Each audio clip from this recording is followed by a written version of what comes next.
In the wild, unless you're sitting at the top of the food chain, everything is trying to eat you. In order to survive, you either gotta get fast, get hiding, or get creative. One creature that's developed a shocking but effective defense mechanism is none other than the electric eel, able to spontaneously generate high-voltage pulses of electricity. So what do you think happens when a vicious predator like the caiman, the Amazon's equivalent of a crocodile, tries to take a bite out of an electric eel? Will it get the shock of its life, or is it lights out for the cranky caiman?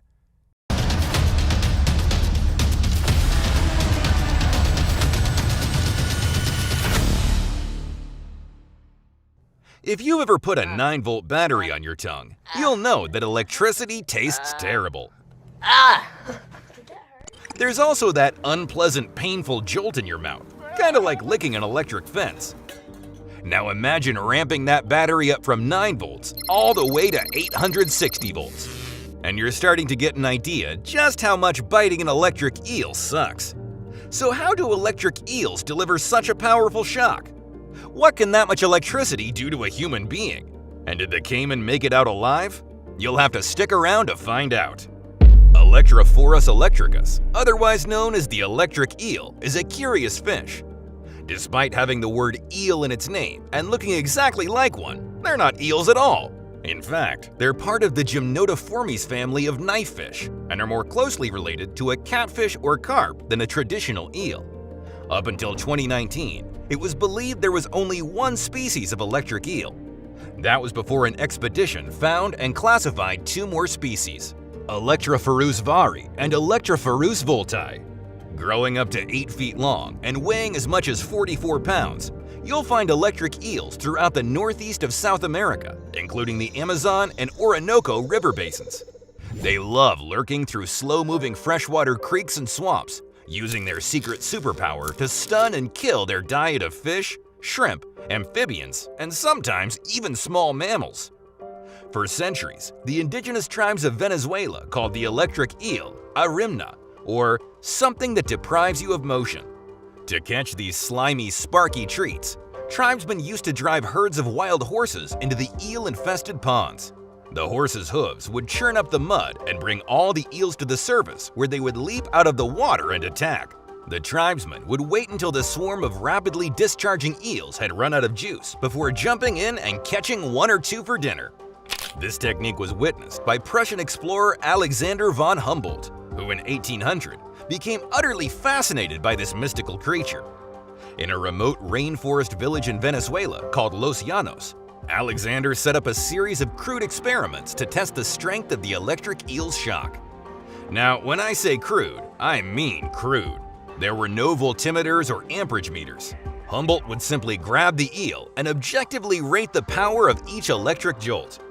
After 4 hours of experiments and some seriously shocking blasts, Alexander reported that his muscles ached well into the next day.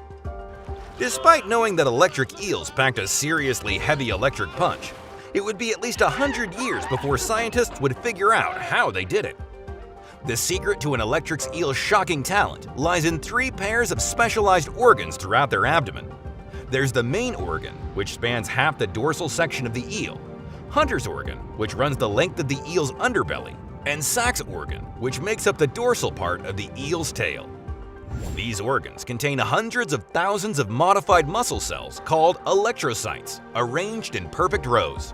Similar to the cells of a battery, the organization and stacking of these electrocytes allows a current of charged ions to flow through them, building current as it charges up. Electric eels also use the electrocytes in their Sachs organ to emit a steady stream of weak electric pulses to create a field around themselves. This field is used for communication and active electrolocation, their way of seeing in their dark, murky environment. So, how do electric eels use these 2 voltage attacks to take down prey or defend themselves from predators?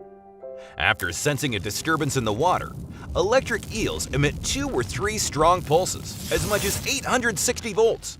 These high-voltage pulses act like a taser, hijacking the animal's nervous system, causing the prey to violently twitch in the water. This sudden movement generates waves that reveals the animal's hiding place. This all happens very quickly. Eels are able to temporarily stun fish in less than 3/1000ths of a second. Once the prey is immobilized, the electric eel can swallow its meal whole. Oh, and if that's not terrifying enough, by curling up, the electric eel can actually make the discharges even more intense by overlapping the electric fields generated at each end of the electric organ. You're not just in danger in the water either. Electric eels are known for leaping out of the water, pressing their chin on you for an even more intense shock. So why is this? When an eel is completely submerged, the current is conducted by the water, closing the loop. When they leap out of the water and press their chin, the positive pole, against their target, the electrical current is forced to travel through the body of the target to reach the negative pole. The end result? An even bigger shock. Scientists measured this in an experiment using a prosthetic arm fitted with electricity sensors that lit up when activated. When the arm was placed into the tank, the eel leapt out of the water, causing the highest discharge from just underneath its chin. How are you at handling electric shocks? Are you brave enough to swim with an electric eel? Let us know in the comments below. So, we know electric eels regularly take down small fish. But what about larger animals? Curious dogs are no match for the static charge of an electric eel. In fact, one shock sends this German Shepherd whimpering.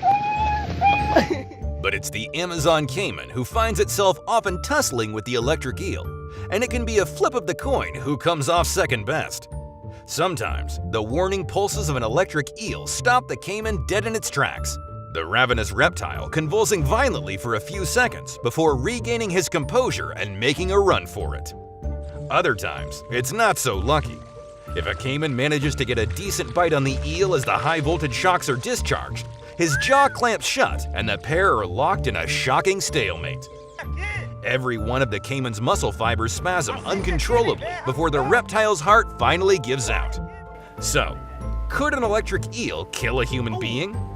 We've long been testing how powerful an electric eel's shock is, and despite being mildly unpleasant in a laboratory setting, there doesn't seem to be much harm to wiring yourself to an eel or touching one in a tank. While there are reports of people in South America drowning in shallow water after being shocked by an electric eel, to date, no one has officially been declared as being killed by an electric eel. So maybe you could handle one electric eel. But just when you start thinking about going for a swim in a Venezuelan swamp, think again. A recent research expedition in the Amazon discovered that electric eels actually hunt in large packs and work together to deliver a supercharged volt of energy to attack and disable their prey. Up to 100 eels form a massive prey ball, circling their prey and repeatedly shocking them with insanely massive amounts of energy. I think I'll stick to the beach. It's easy to see why electric eels are called the taser of the Amazon. This slippery shocker is more than just an annoying zap of static electricity. Unless you're a fan of electro-torture, it's probably best to stay out of the water. Thanks for watching. If you enjoyed this video, please make sure to drop a like. And if you're not already subscribed, go ahead and tap that big red button and notification bell. See you all next time.